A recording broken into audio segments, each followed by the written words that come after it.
From the gibbering chorus that rose from the Drowned Temple, Jace recognized a single word: Emrakul.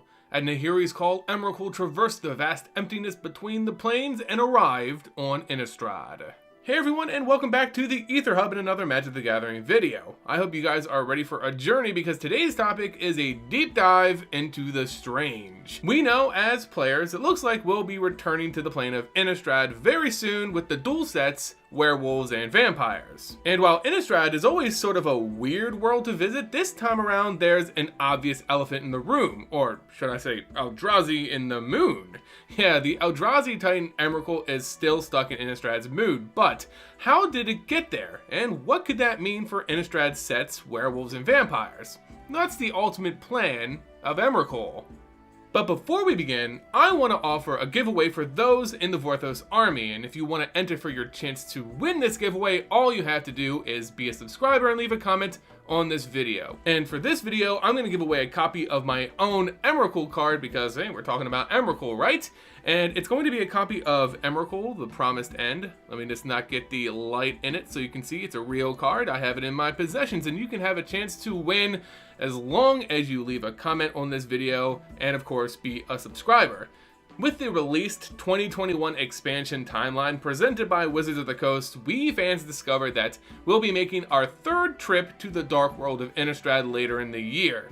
The sets, which seem to be divided into two smaller separate sets, are going to be releasing around the same time and are only referred to as Innistrad Werewolves and Vampires, highlighting some of the most classic tribes beloved by fans of this plane.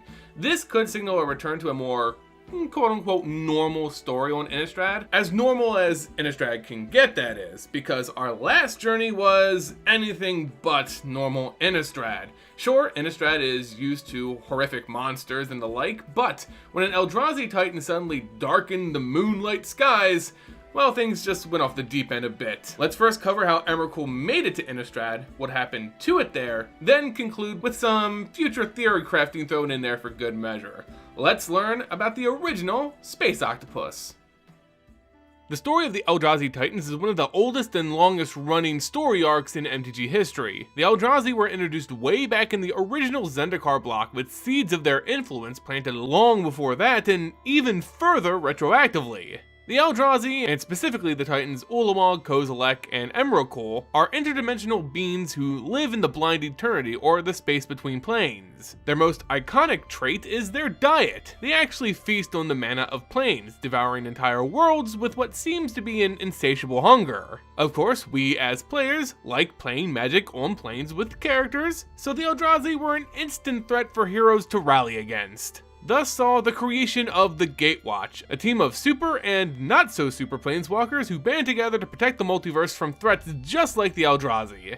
And not to belabor the point, the Eldrazi were originally released from their prison on Zendikar thanks to the machinations of Bolas, who only wanted them released because he wanted to see if a group of heroes could rise up against this threat, meaning they could potentially stop his own plans to obtain godhood. Yeah, sort of a convoluted reason, but that's essentially how the Eldrazi first broke free.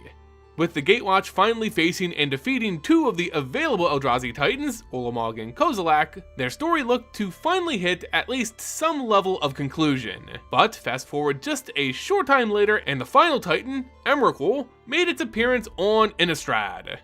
Emrakul again was a tool in the plans of the lithomancer Nahiri, in order for her to get revenge on her previous mentor, Sorin Markov. Nahiri believed her former friend had abandoned her and her home of Zendikar to die to the Eldrazi Titans after promising to help her. So, in some classic eye for an eye justice, Nahiri planned to summon Emrakul to Innistrad and destroy Sorin's home in retribution. With Emrakul finally making landfall on Innistrad, it began eating up all its tasty mana bits. Oh, and making monstrosities along the way. This Eldrazi took the already scary vampires and werewolves of Innistrad and made them even creepier with extra limbs and deformed shapes reminiscent of an 80s horror film. This is when the Gatewatch returned for round 2 against the Eldrazi, but quickly found that Emrakul was a much different opponent than either Ulamog or Kozilek. Decisively stronger than the others, Emrakul exudes a mental pressure across the entire plane. A mental assault that cripples weaker minds and breaks them to Emrakul's will. Those who don't fall under the Eldrazi's sway are left stupefied and insane.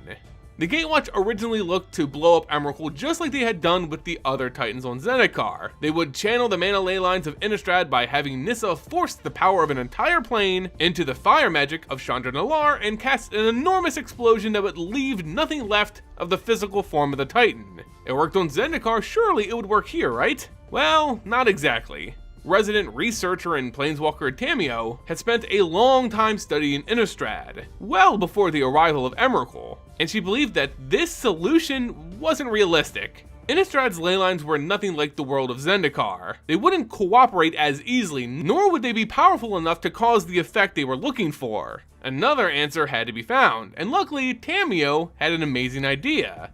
While researching the Hell Vault, a device created by Soren Markov to trap demons and other unfriendly planar threats, Tamio discovered that this inescapable vessel was crafted from bits of Innistrad's moon. It was made from pure moon silver. The moon of Innistrad is what Tamio focused much of her research on, and it's a topic of amazing potential. It's an otherworldly object that still exists within the plane of Innistrad itself. Its cycles directly impact the evil denizens of Innistrad, being clocked perfectly with the hunts of vampires and the transformation of humans into werewolves. It holds a magical grip on Innistrad, and its silver material can contain creatures in an almost endless void forever if it desired, keeping planeswalkers from planeswalking, or even demons from shifting through the blind eternity. The Gatewatch would need to somehow bind Emrakul to the moon of Innistrad if they ever hoped to stop its corrupting campaign. Though Tamio likes to play more of a passive observer role, seeing Innistrad destroyed by Emrakul after spending so much time researching this world, well, it just didn't sit right with her. So she bucked her normal stance and offered to aid the Gatewatch. However, they didn't realize just how outmatched they were here. While attempting to lock Emrakul into Innistrad's moon, they were beset both physically by the Titan's maddening minions, and mentally by the oppressive psychic powers of Emrakul itself. While the likes of Chandra, Liliana, and Gideon were fending off the physical threats, Tamio and Nissa were attempting to lock Emrakul away, and Jace was shielding his allies from the psychic attacks. But this had some very, very strange consequences. As Jace peered inwards and took his friends and allies under his protective ward, he began to witness their greatest fears being played out in a predatory fashion by Emrakul. It was almost too much for any one of them to bear. But that's not the worst of it. Jace, in this weird parallel mental reality, actually had a conversation with Emrakul. Not just a vision, a real conversation. What does talking to a massive world-devouring space octopus look like? Well, that's all subjective. To Jace, it looked like having a nice chat over a game of chess with an angel. No, seriously, that's the scenario Jace conjured up for himself. His mind's attempt at making sense of what Emrakul was trying to pass off as communication. Jace and Emrakul are both very, how do I put this, non-corporeal beings. Yes, they obviously have physical forms, but so much more goes on just under that physical surface, that being they're deep thinkers, and their actions are just the results of millions upon millions of calculations, and that is if they decide to act at all. Jace may be more emotional than a space octopus, true, but that doesn't mean he isn't as mentally taxing of a character. So shockingly, Jace and Emrakul are the perfect two to have this conversation because they're relatively the same character. And now that I've said it out loud, I kinda don't get it either. But what's all this mean? It's just a roundabout way of saying that Jace and Emrakul actually have a pretty decent conversation. It was pleasant, quaint, and Jace even beat Emrakul in a game of chess. However, like everything with these characters, there was a lot of subtext going on. First, Emrakul appeared to Jace as an angel, but not just a random angel, the angelic form of the false deity, Emeria, from Zendikar. While the Eldrazi Titans were locked away on Zendikar, the denizens there passed on stories of their wonder that eventually saw the three Eldrazi's turned into gods and worshipped. Emeria was the god of the sky and represented the floating avatar of Emrakul. So Emrakul shows some form of self-awareness here, taking this form. Or maybe it's just the best Jace's mind can do with trying to perceive what a representation of Emrakul would look like. Either way, it's a great nod to that old Eldrazi trivia.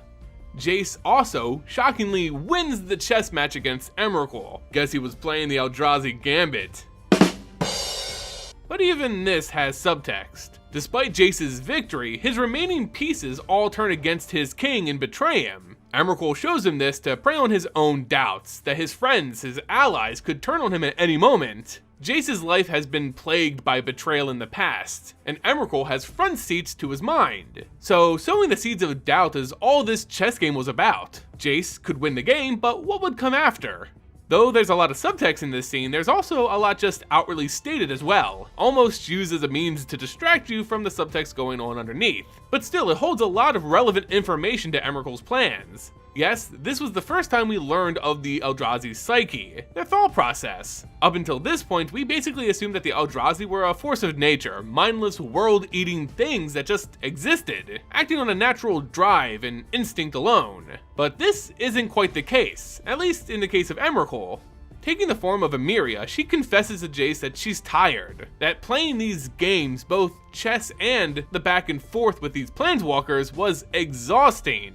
On top of that, Emrakul also shows the Eldrazi are capable of planning, stating that this was not her time. Not yet. But it means that Emrakul states that she has a set goal, that she's meant to do something outside of just attacking Innistrad. We don't know what that goal is. We don't know what Emrakul would be preparing for, or what exactly that time may look like, but it shows a foresight that we never really attributed to the Eldrazi before.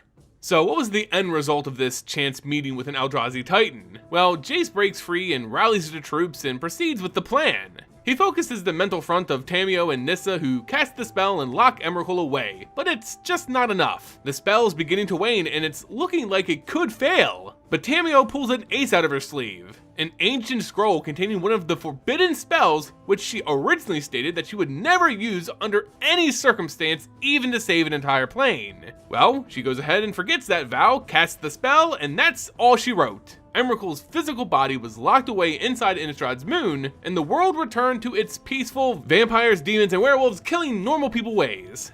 But that wasn't the true end of Emrakul, or at least her plans. Jace wanted to follow up with Tamio, offering the Planeswalker a spot on the Gatewatch for her assistance, like it was just some prestigious title she could not refuse. But Jace finds Tamio distraught, almost worried and shaken. She tells Jace that she didn't cast that spell. In fact, that spell wasn't even hers. She had never seen it before. It didn't appear in any of her texts, not even those of the Forbidden Scrolls. Tamio has no recollection of using this spell and confessed that she wouldn't have used it, even in that most dire of time. Her body had become possessed. That spell? It was Emrakul's. Emrakul took control of Tamio's body and provided her with the spell needed to lock Emrakul away. This means Emrakul wanted to be captured. Being locked away in Innistrad's moon must be part of her plan.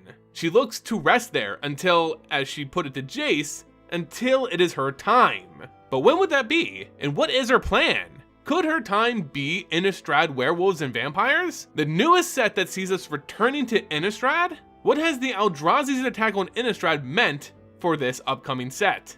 If you want to know the true impact of Emrakul's presence on Innistrad, in particular to the werewolves and vampires of the plane that are likely to be featured in these upcoming sets, well, I think this quick slideshow will be all you need.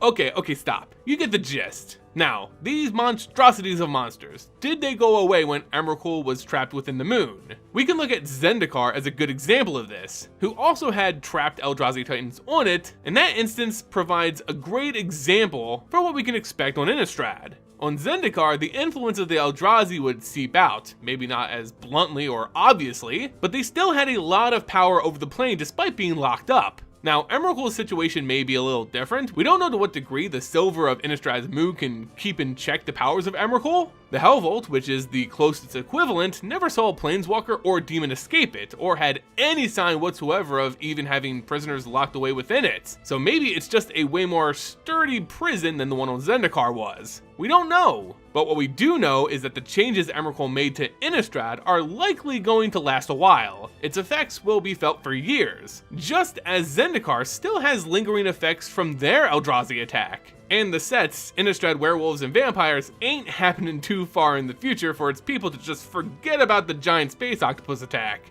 In my opinion, Innistrad werewolves and vampires isn't the set for Emrakul to re-emerge. It feels too soon. And we don't need another Eldrazi attacks Innistrad story right now. We have a bigger, grander plan of Emrakul to play with. It would be a waste if she just attacked the same world again. On top of that, Shadows over Innistrad was a unique story that didn't quite have the feel of a classic Innistrad adventure that so many people fell in love with.